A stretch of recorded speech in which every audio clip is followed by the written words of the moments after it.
안녕하세요. 저는 이제 결혼 15년 차가 된 40대 후반의 여자입니다. 여러분들은 운명이라는 게 실제로 존재한다고 생각하시나요? 보통 하늘이 맺어준 인연을 운명이라고 하잖아요. 저는 처음엔 이 세상에 운명이 어디 있냐고 다 내가 하기 나름이라고 생각했던 사람이었어요. 하지만 살다 보니 정말 사람마다 운명이라는 게 존재하는 것 같더라고요. 제가 여러분들께 들려드릴 사연은 앞에 계속 언급된 운명에 관한 이야기입니다. 남편과 저의 나이 차이는 궁합도 안 본다는 4살 차이예요.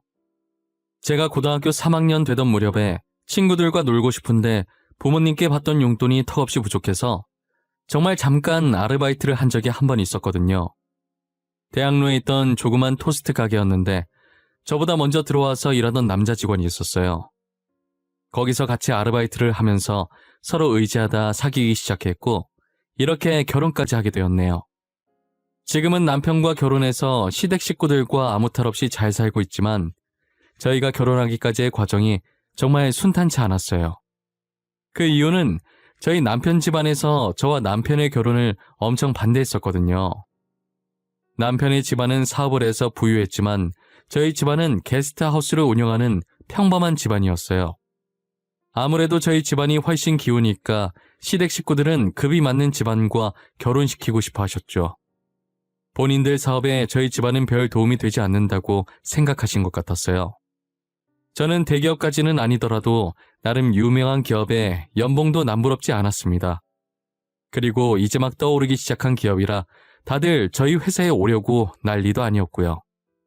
하지만 제가 어디서 무슨 일을 하고 연봉이 얼마나 되든 집안이 부유하지 않다는 이유로 시댁에서 무시를 좀 많이 당했었어요.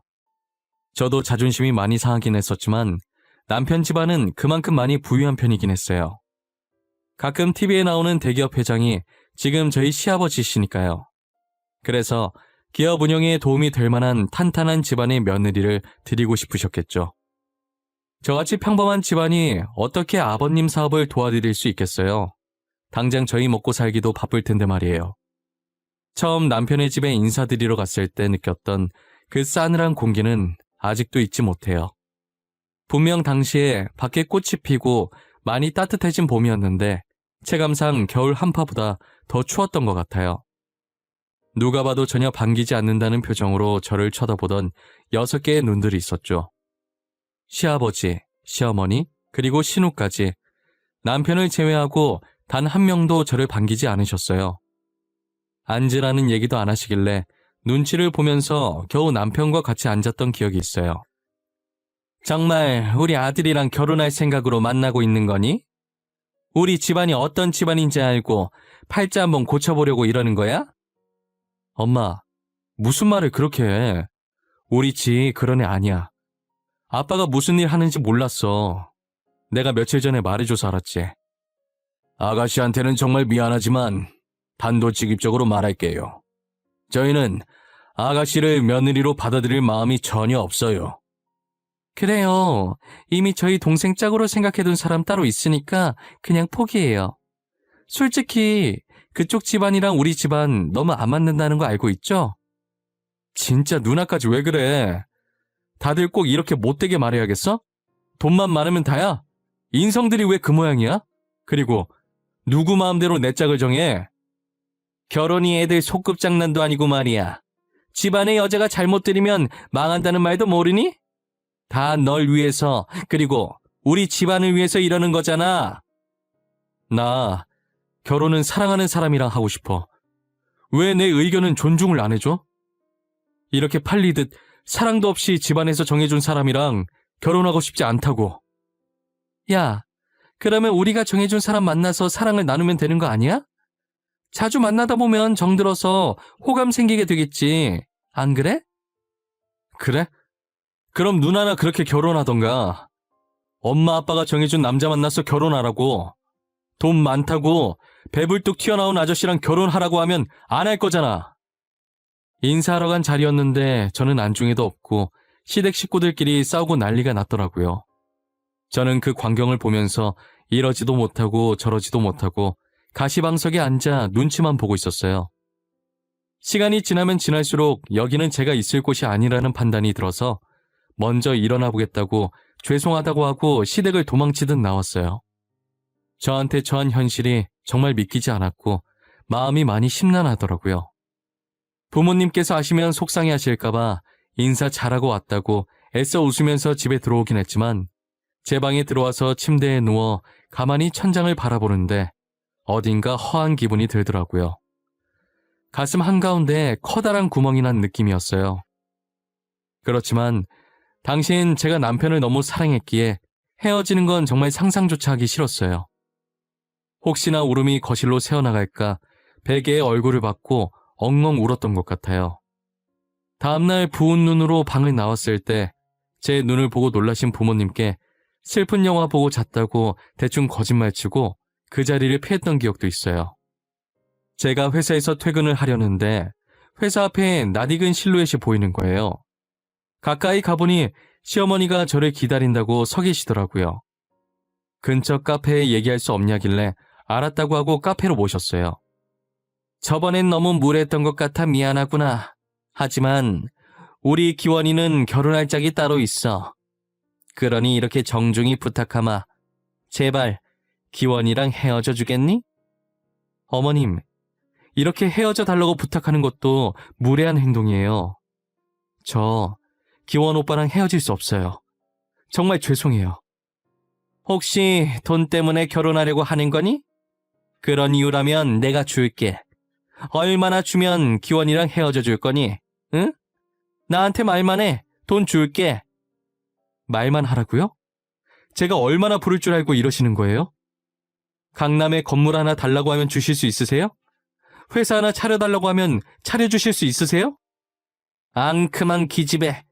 저번에 집에 왔을 땐 아무 말도 못하더니 기원이 앞이라고 고상한 척 일부러 입 다물고 있었던 거야? 어머님, 저는 어머님께서 얼마나 주시든 오빠랑 헤어질 마음이 없어요. 돈만 많으면 다예요? 어딜 가시든 사람을 이런 식으로 대하지 마세요. 나중에 다시 다 돌려받아요. 시어머니께서는 지치지도 않는지 며칠 동안 쉬지 않고 저를 찾아와 헤어져 달라고 부탁하더라고요. 한 번은 봉투가 터질 만큼 돈을 꽉 채워서 저한테 내미시는 거예요. 확인해보고 부족하면 말 안 하면서요. 저는 시어머니께서 매일 찾아오신다고 해도 버틸 수 있을 때까지는 버텨보려고 했었어요. 하지만 돈 봉투를 내미는 모습을 보고 남아있던 정도 모조리 떨어져서 도저히 못 참겠더라고요. 결국 시어머니께서 바라시는 대로 남편에게 헤어지자고 말하고 휴대폰을 꺼놨었어요. 저는 항상 밖에서 속상한 일이 생기면 늘 집에 와서 할머니한테 말했었거든요. 옛날엔 힘들고 속상한 일 있으면 대나무 숲 가서 있는 힘껏 소리 지르면서 스트레스를 푼다고 하잖아요. 할머니는 저의 고민이나 영양가 없는 쓸데없는 말까지 전부 들어주시는 대나무 숲 같은 존재셨어요.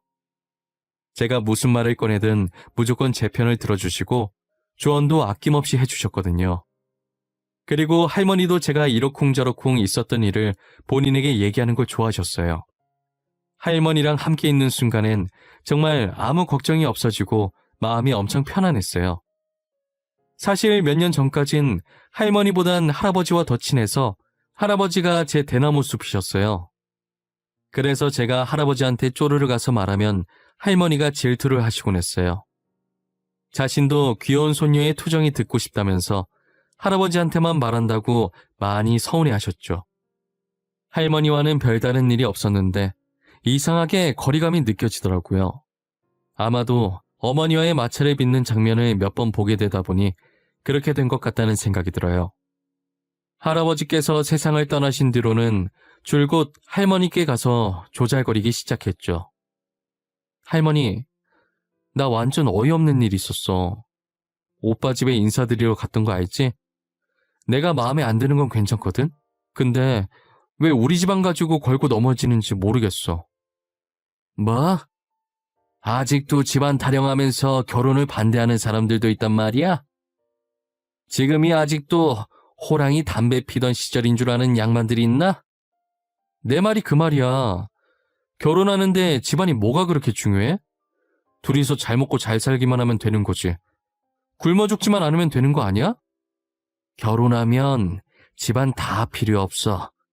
둘이서 나가 살 건데 무슨 상관이래. 그 집안도 참 유별나다, 유별나. 돈 많은 집안은 아직도 그러고 사나 보네. 아니, 진짜 자기들이 돈 있으면 얼마나 있다고 저러는 거야. 나보고 돈 줄 테니까 오빠랑 헤어지래. 누굴 거주라는 거야, 뭐야? 뭐? 완전 썩을 것들이구만. 그게 어디서 배워먹은 버르장머리래? 이 할미한테 데리고 와 아주 눈물 콧물 쏙 빼놓으려니까. 그럴 필요 없어. 내가 건물 줄 거 아니면 됐다고 했거든. 오빠랑도 헤어졌어. 그런 시어머니 있으면 진짜 피곤할 것 같아. 그래, 잘 헤어졌네. 누가 감히 우리 귀한 손녀한테 그런 대우를 해? 그놈 아니어도 좋은 놈 이 세상에 흘러넘치고도 남아. 할머니께 시어머니와 있었던 일을 말해드리니 제게 누가 감히 그런 대우를 하냐고 하시더라고요. 잘 헤어졌다고, 그런 시어머니 밑에 들어가서 좋을 것 하나도 없다면서 결혼 전에 걸러져서 다행이라고 당신 일처럼 화를 내시면서 저를 위로해 주시더라고요. 저는 본인 일처럼 화내주시는 할머니가 제 편이라는 게 너무 든든했어요. 이런 할머니가 제 할머니라는 게 너무 좋았고 할머니 없는 세상을 상상하기도 싫었어요. 남편과 헤어지고 2달 정도 지났을 때쯤 역시 시간이 지나니 저도 어느 정도 괜찮아지더라고요. 간만에 친구들이랑 쇼핑이라도 한번 해볼까 싶어서 백화점으로 향하고 있었는데 백화점 근처에 있던 카페에서 정말 우연히 다른 여자와 함께 있는 남편을 보게 되었어요. 지희야, 저기 카페에 앉아있는 저 남자 네 남자친구 아니야? 왜 다른 여자랑 같이 있냐? 둘이 헤어진 지 얼마나 됐다고. 닮은 사람이겠지. 요즘 비슷하게 생긴 사람이 한둘이야? 지금 우리도 갈 길이 바쁘거든? 그러니까 신경 쓰지 말고 그냥 가자. 아니라니까. 진짜 네 남자친구 맞다니까. 알잖아. 나 사람 얼굴 잘 기억하는 거. 2달 만에 다른 여자를 만났다고? 진짜 네 남자친구도 대단하다. 이제야 좀 괜찮아지나 했는데 카페에서 다른 여자와 있는 남편을 목격하고 나서 다시 심란해지더라고요. 도대체 그 여자는 누구이며 어떤 관계였고 왜 만나게 된 건지 하나부터 10까지 궁금증 투성이었어요. 그런 일은 절대 없겠지만 나와 만나고 있을 때도 아는 사이였는지 궁금했어요. 저는 평소처럼 집에 가서 할머니께 어린아이 마냥 툴툴거리며 하소연을 하고 있었어요. 열심히 핏대 세우면서 울분을 털어놓는 와중에 전화가 한 통 오더라고요. 전화를 받고 나가니 시어머니께서 저희 집 앞에 서 계셨었어요. 우리 기원이랑 다시 만나. 그렇다고 너네 둘 결혼까지 허락하는 건 아니다. 나는 연애만 허락한 거니까 둘이서 연애만 해. 알겠니? 어머님, 갑자기 찾아와서 무슨 소리를 하시는 거예요? 뭘 허락해요? 저 귀여운 오빠랑 헤어졌어요. 헤어진 지 2달이나 됐는데 오빠한테 못 들으셨어요? 들었어. 그래서 다시 만나라고 이렇게 찾아온 건 아니겠니? 그렇게 선보기 싫다던 애가 이번 한 번만 나가주면 너 만나는 거 허락하겠다 했더니 바로 나가더라? 그랬어요? 저희가 다시 만나든 말든 그건 저희 마음이죠. 어머님이 헤어지라고 하면 헤어지고 다시 만나라고 하면 다시 만나야 하나요? 우리 아들이 너무 딱해 보여서 내가 기껏 여기까지 찾아왔더니 싫으면 말거라. 우리 아들 데리고 가려는 여자는 너 말고도 차고 넘쳤으니까. 저는 시어머니가 하는 꼴이 마음에 들지 않아서 남편을 다시 만나지 않으려고 했어요. 하지만 사람 마음이라는 게 제가 아무리 눌러보려고 해도 어쩔 수가 없더라고요. 결국 저는 남편을 다시 만나게 되었고 남편은 저와 2번째 연애를 시작하면서 결혼하겠다는 일념 하나로 시부모님을 끈질기게 설득을 했더라고요. 시부모님께서는 하루가 멀다 하고 괴롭히는 남편 때문에 2손 2발 다 들고 상견례 날짜를 잡아주셨어요. 고대하던 상견례 날이 되었고 저는 할머니를 모셔가기 위해 열심히 준비 중이었어요. 할머니는 자신이 그런 곳 가서 뭐하냐고 안 가시겠다고 한사코 거절을 했지만 할머니도 가족인데 가는 게 당연하다며 꼭 같이 가달라고 매달리다시피 사정을 했었어요. 할머니, 지금 뭐해? 빨리 옷 입어야지. 옷 입어야 나갈 거 아니야. 우리 이러다 늦겠어. 내가 어제 사다 준 옷 입어. 아이, 나는 안 갈란다. 나 빼고 셋이서 갔다 와. 상견례 자리에 이 늙은이가 가서 뭐 한다고? 됐어, 안 가. 할머니도 가족인데 왜 안 가? 당연히 가야지. 빨리 옷 입어. 할머니 안 가면 나도 안 갈 거야. 어머님, 얼른 옷 입으세요. 지 똥꼬집 아시잖아요. 그리고 지 말 틀린 것도 없어요. 어머님도 가족인데 같이 가야죠. 애미, 너까지 진짜 왜 그러냐? 나는 정말 그런 자리 부담스러워. 그쪽 식구도 내가 가면 부담스러울 건데 괜히 나 때문에 분위기 망치기 싫다. 됐어. 할머니 안 간다니까 나도 안 가. 몰라. 할머니 간다고 할 때까지 안 갈 거야. 손녀딸 파혼당하는 거 보고 싶으면 계속 그러고 있던지 해. 양가 부모가 만나는 자리인데 괜히 조모까지 껴서 폐만 끼치게 될까 걱정을 하시더라고요. 저는 그런 걱정 하지도 말라면서 할머니 옷을 입히고 그대로 아버지 차에 태웠어요. 약속 시간보다 일찍 상견례 장소에 갔는데 시댁 식구들이 저희보다 먼저 도착해 안에 들어가 계시더라고요. 저희 부모님은 룸 문을 열고 기다리게 해서 죄송하다고 시부모님께 고개 숙이며 말씀하고 계셨고, 저는 뒤에서 거동이 살짝 불편하신 할머니를 챙기고 있었어요. 시부모님께서는 그런 저를 보고 할머니까지 모시고 온 거냐며 못마땅하다는 듯 말하시다가 할머니의 얼굴을 보고서 눈에 띄게 놀라시며 입만 벌리고 아무 말도 못하시더라고요. 그러더니 시부모님께서 헐레벌떡 일어나셔서는 저희 할머니께 큰 절을 올리는 게 아니겠어요? 순식간에 벌어진 상황에 저희 가족은 물론이고 남편과 신우까지 놀래서 이 상황을 쳐다만 보더라고요. 알고 보니 시부모님께서 남편과 신우가 어릴 때 시아버님이 하시던 사업이 망해서 오갈 곳이 없었는데 친척들도 외면한 시부모님을 저희 할머니 할아버지께서 걷어주셨다고 하더라고요.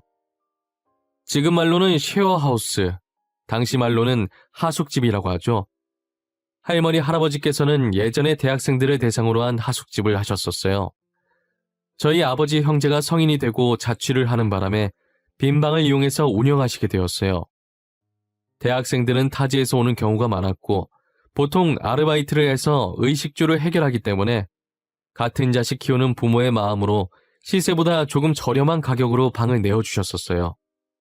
대학생이 아닌 가족에게 방을 내어준 것도 어떠한 대가를 받지 않고 방을 내어준 것도 시부모님네가 처음이자 마지막이었다고 하더라고요. 이제 막 걸어다니기 시작하는 아이들을 데리고 길거리를 떠돌던 모습이 안쓰러웠다고 하셨었어요.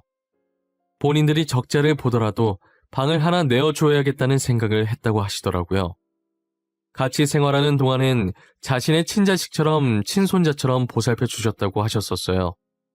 시부모님께서는 빈손으로 들어와 저희 조부모님께 얻어먹기만 하는 게 너무 죄송해서 어떤 일이든 해서 얼른 빚을 갚고 하숙집을 떠나야겠다는 생각을 하셨었대요.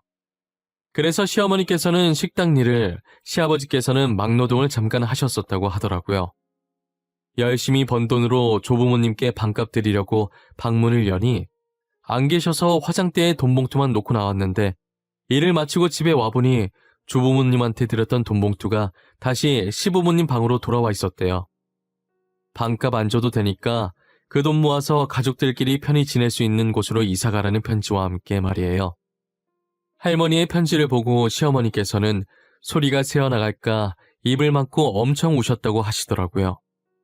태어나서 제일 많이 울어본 날이 그날이었다고 하셨었어요. 그렇게 돈을 조금씩 모아서 내 식구가 겨우 놓을 수 있을 정도의 단칸방으로 이사를 갔다고 하셨었어요. 사업이 망하게 된 게 시아버지께서 친구의 보증을 잘못 써주는 바람에 그렇게 됐다고 하더라고요. 다행히 친구가 어디서 돈을 구한 건지 다시 시부모님 앞에 나타나 미안하다며 돈을 쥐어주고 갔대요. 다시 큰 돈을 손에 쥐어지게 되자 저희 조부모님부터 생각이 났었대요. 그래서 곧바로 하숙집을 찾아갔었는데 그땐 이미 하숙집이 없어진 상태였다더라고요.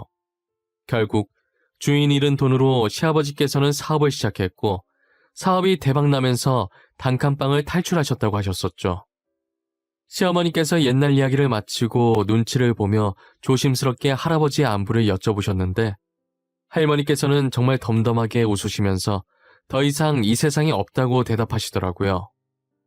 어머님, 저 오늘 아버님이랑 같이 안 오셨던데 아버님은 잘 계시는 건가요? 아버님도 여기에 같이 계셨으면 참 좋았을 텐데 말이에요.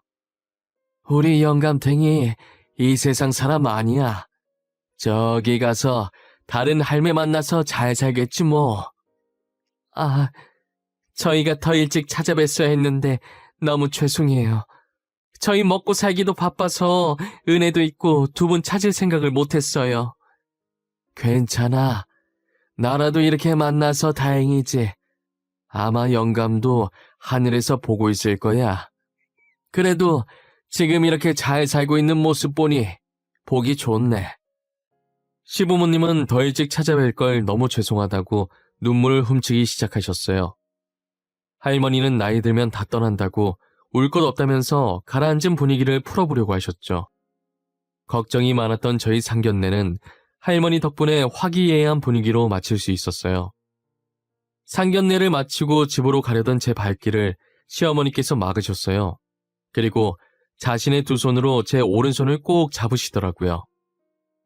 지희야, 그동안 내가 많이 미안했다. 사람은 망각의 동물이라고 하잖니. 원래부터 잘 살았던 것 마냥 유세만 떨고 그동안 과거에 힘들게 살았던 나를 잊고 살았어. 아니에요, 어머님. 하나뿐인 아들이 과거의 시부모님처럼 고생할까봐 조바심에 그런 거잖아요. 저도 나중에 아들 낳으면 좋은 곳에 장가 보내고 싶을 것 같아요. 어머님 마음 이해해요. 그렇게 생각해준다니 너무 고맙구나. 그래도 나를 용서하지는 말거라. 나도 올챙이적 생각 못한 내 자신을 용서할 수가 없어.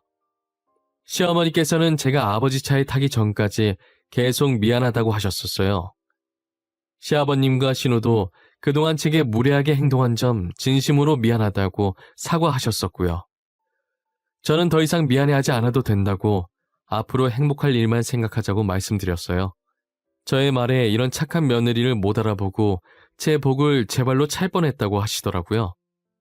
연애하던 시절부터 결혼 준비는 이제껏 저희가 모아둔 돈으로 하려고 했었는데 시부모님께서 절대 그렇게 하지 말라면서 엄청 말리시더라고요. 이렇게라도 저희 조부모님께 진빚 갚고 싶으니 부담 갖지 말라고 하시면서 집과 혼수, 그리고 결혼에 필요한 모든 것들을 시댁에서 준비해 주셨었어요. 제가 괜찮다고 몇 번이나 말했지만 사양하지 말라고 엄마가 딸한테 주는 거라고 생각하라더라고요.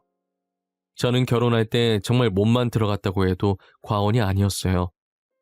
남편과 결혼하고 보니 저희 시부모님은 너무나도 좋으신 분들이셨어요. 할머니를 다시 만나신 이후로 사업 욕심도 완전히 버리시진 못하겠지만 예전보다는 많이 버리셔서 많이 인자해지셨고 제가 추천해드린 보육원에 봉사활동도 다니시면서 하루하루 누구보다 바쁘게 지내셨어요. 알려지면 보여주기식 봉사 같은 느낌이 들어서 사람들 몰래 봉사를 하고 다녔었는데 이게 어떻게 소문이 났는지 기자 귀에까지 들어가서 기사가 난 거예요. 덕분에 기업의 이미지는 당연히 전보다 훨씬 더 좋아졌고요. 이미지가 좋아진 만큼 실적도 나날이 높아져 하늘을 찌를 기세였어요. 지금 결혼한 지가 어느덧 벌써 15년 차가 되었는데 여전히 시댁 식구들과 사이가 좋아요. 신우와는 언니 동생하는 사이가 되었고 시부모님은 저를 친딸인 신우보다 더 친딸처럼 대해주세요. 시댁에 가는 날이면 신나서 빨리 가고 싶은 마음에 잠을 제대로 못 잘 정도로 제게 잘해주십니다. 남편과 싸울 때면 시댁 식구들이 전부 제 편을 들고 있으니 남편이 질투를 할 때도 있어요. 그 모습이 어찌나 귀엽던지 일부러 별것 아닌 일에도 시댁 식구들한테 이러고 싶더라니까요. 그리고 저희 친정 식구와 시댁 식구는 저희가 결혼하고 시간 나는 대로 정기적인 모임을 하고 있었어요. 가족들이 다 같이 모이면 예전 할머니 할아버지와 있었던 일을 회상하시곤 하셨었어요. 서랍 어딘가에 있던 앨범을 꺼내서 보면 하숙집 앞에서 저희 조부모님과 찍은 사진들도 있더라고요. 사진을 하나하나 꺼내면서 하숙집 시절 얘기를 하는데 계속 들어도 질리지가 않았어요. 그리고 시부모님께서는 그 순간을 생각하며 세상에서 제일 행복하게 웃으셨죠. 할머니께서는 제가 결혼하고 몇 년 후 치매로 고생하시다가 세상을 떠나셨어요. 줄곧 저희 어머니께서 할머니를 모셨었는데 시어머니께서 할머니의 치매 소식을 듣고 하루도 빠짐없이 매일 찾아와 어머니와 함께 치매 걸린 할머니를 돌보셨었어요. 할머니가 시어머니를 못 알아보고 화를 내셔도 애교를 부리시면서 할머니를 달래셨더라고요. 시어머니께서 애교를 부리실 거라는 걸 상상조차 해본 적이 없었는데 친정어머니도 그 모습을 두 눈으로 직접 보고도 믿기지 않아 많이 놀랐다고 하시더라고요. 할머니가 세상을 떠나시던 날 시부모님께서 저희 부모님보다 더 많이 우셨어요. 아마 장례식장에 오신 분들 중에서 제일 많이 우셨지 않았을까 싶어요. 시어머니는 할머니의 입관하는 모습을 보시다 너무 울어서 쓰러지신 적도 있으세요.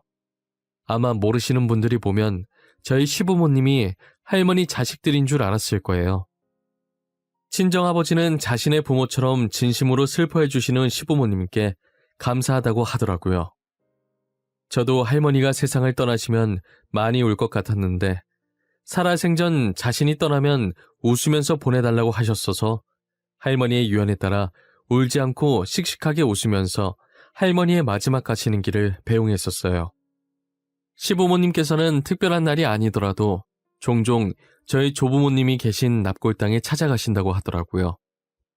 조금 더 빨리 찾았다면 더 많은 추억을 쌓고 떠나셨을 텐데 죄송하다고 고개 숙이다가도 뭐가 그렇게 급해서 이렇게 빨리 가셨냐며 울면서 한탄을 늘어놓으신다고 하셨어요. 이건 저희 어머니한테 들은 건데 나중엔 왜 착한 사람 먼저 데리고 가냐고 하늘에 삿대질도 하신다는 거예요. 그 모습을 보고 저희 어머니가 다른 사람이 본다면서 창피하니까 손 내리라고 한 적도 있었대요. 저희 부모님도 같이 납골당에 가게 되시면 간혹 저렇게 납골당에서 있었던 일들을 말씀해 주시는데 그때마다 시어머님이 하신 행동이 너무 웃겨서 눈물을 찔끔 흘립니다. 시부모님께서 납골당에 다녀온 날이면 두 분 다 눈이 퉁퉁 부어서 집에 오시기 때문에 모를 수가 없었어요. 남편과 저는 그 모습을 보고 조용히 웃으면서 못 본 척 방으로 들어간 적이 한두 번이 아니에요. 저는 그런 귀여운 시부모님과 남편에게 저희 할머니 목까지의 사랑을 듬뿍 받으면서 아이들을 키우며 행복한 하루하루를 보내고 있어요. 할머니께서 제 대나무 숲이 되어주시기 전까진 제게 사랑 표현을 잘 못하셨는데 제가 어렸을 때부터 저를 엄청 이뻐하셨다고 하더라고요. 하지만 제가 할머니를 불편해하는 것 같아서 제게 먼저 다가가지 못했다는 걸 뒤늦게 들었어요. 그 말을 듣고 할머니께 엄청 미안해서 얼마나 울었는지 모르겠어요. 제가 이렇게 화목한 가정을 이룰 수 있었던 건 다 할머니 덕분이라고 생각해요. 할머니와 행복했던 추억들을 가슴 깊숙이 새기고 늘 할머니에게 감사하다는 생각으로 살아가려고 해요. 제가 이 사연을 쓰면서 인연이라는 게 참 신기하다는 생각이 들었어요. 여러분들도 저와 비슷한 경험을 해보신 적이 있으신가요? 만약 있으시다면 댓글로 많이 남겨주세요.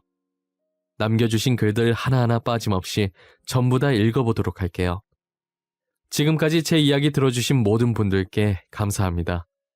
오늘도 소중한 사람들과 행복한 하루 보내시고 하시는 일들과 앞으로 하고 싶으신 일들 모두 잘 될 수 있도록 기원하겠습니다.